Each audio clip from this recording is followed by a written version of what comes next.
Did I just knock your phone? Yeah, put it just back. sit I inside. put it back Just up. sit inside and I will. Yeah. Just don't stand in front of it. Yes, please. You can sit on this one too, or? That would be blocking the Let's. I'll just check if it's Okay. I will hardly breathe. visible. Thank you. Maybe I should... No, enjoy yourself. All right. So, my project, which Michael called multidimensional, consists of two parts. It's my painting, which you can see behind me, a bit creepy, full of blood, and a poem, which is also a bit supposed to be very sad, but at the same time powerful, I think. And if I talk about the theme, the topic, I would say that it's a topic which has been used ever since people started making art. It's about love, it's about emotions and feelings, it's about someone trying to understand their emotions and trying to understand how to control them, to not let them like rule your life. And it's called The Void. And the void is a place, metaphorical place, or the state when everything just is breaking down around you, like when you don't know what to do, when you lose someone, when you lose something like love, a friend, or maybe someone who died, which is the worst thing, or when you have clinical depression, and when you get lost in this void, and you can't do anything else, you can't work, you can't study, you just can't, it devours you, and how to try to conquer it, to just gain power over this void. And just a couple of words about my painting, that's me, and I was influenced by Michael Bowen and Francisco Goya, or Goya, which is more right. And if you ever seen this painting which I talked about in the lessons a couple of times, Saturn devouring his son, that's the eyes I also had in my vision. The eyes full of fear, full of sorrow when I'm devoured by this gore, by this void, and I'm lost in it. And how I'm trying to get out of it, you'll hear it in my poem. And it's metaphorical, and some things I can explain them after if it's needed. So it should not be perceived literally. Some of the things you will understand which about children.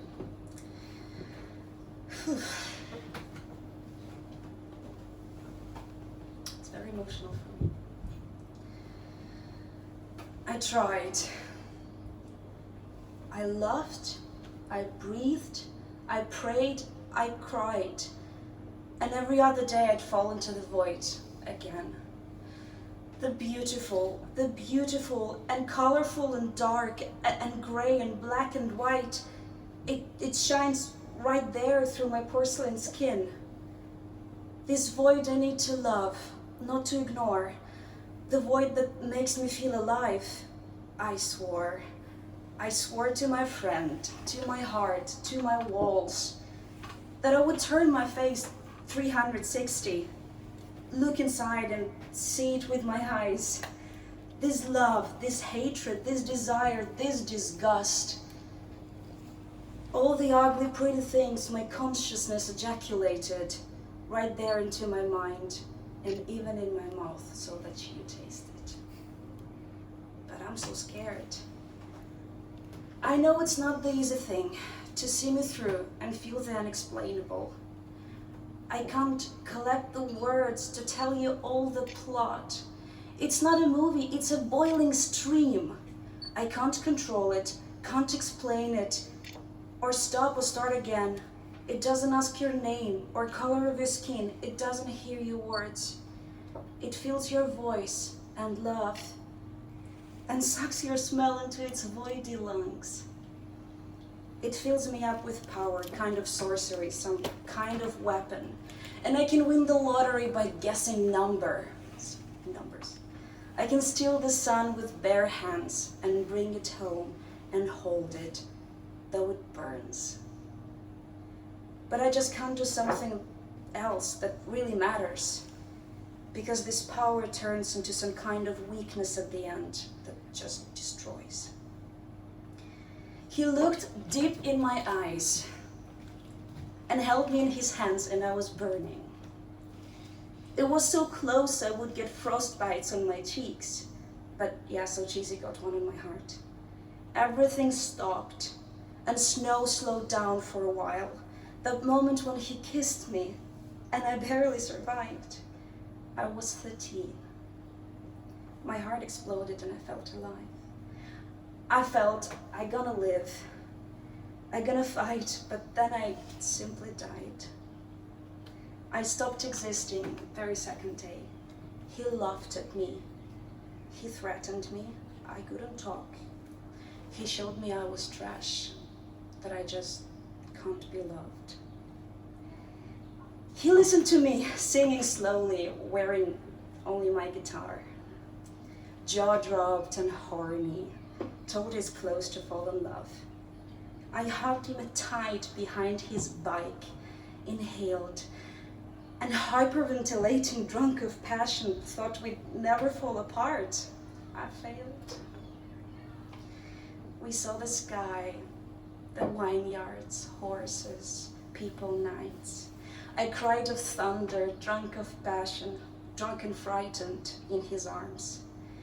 He told he never loved before, and I was a muse, a light, and glimpse of different life. Love of my life, mi vida, mi amor. And I was 26, and now his love is gone. I wish you dead, excruciating pain. Should I forgive? Not let this hate to linger? Well, honey, had you thought of mercy when you killed my unborn children? How can I sleep when there's no reason to exist?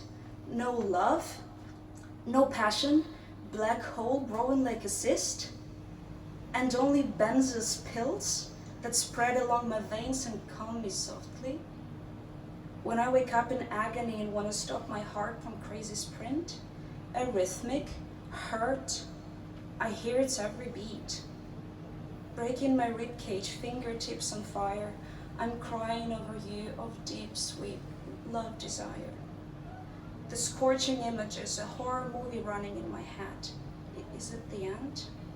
Or am I doomed? Is it my fate to be alone? Unloved, alive but dead? It's time. I saw the void. I saw the darkest side. It killed me 100 times and left me dying in a pond of blood. Devoured me and chewed my bones and spit me on the floor. I cried and begged. My eyes were full of fear. I couldn't let it live. I couldn't leave the open door. I fought, I droned, I ran.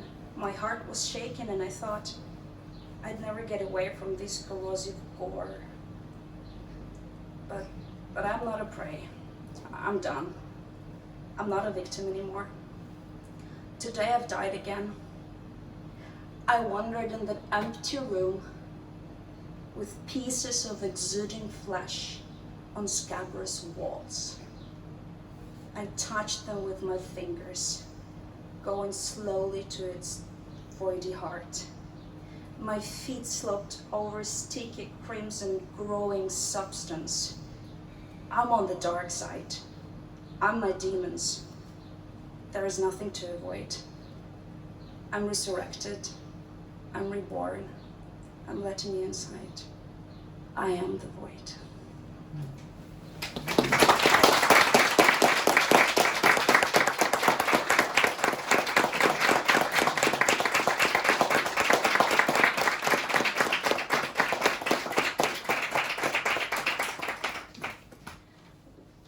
Thank you.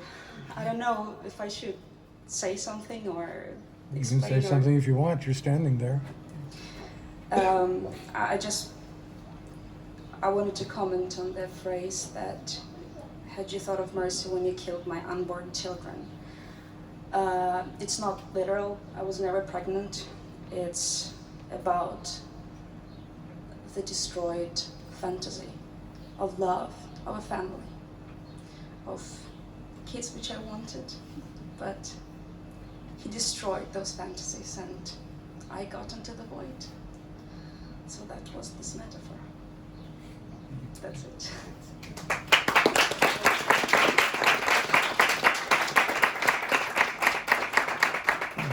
You said you took the eyes from Goya. Yes, I would believe so, that it was not intentionally. Yeah. I was just painting and then I realized that I'm doing it Yeah. because I love it so much. I love everything. I love the snuff, the gore, so everything which is about blood, and it's a lot of emotions in it. So it just happened, and I think that I also look a little bit like a corpse.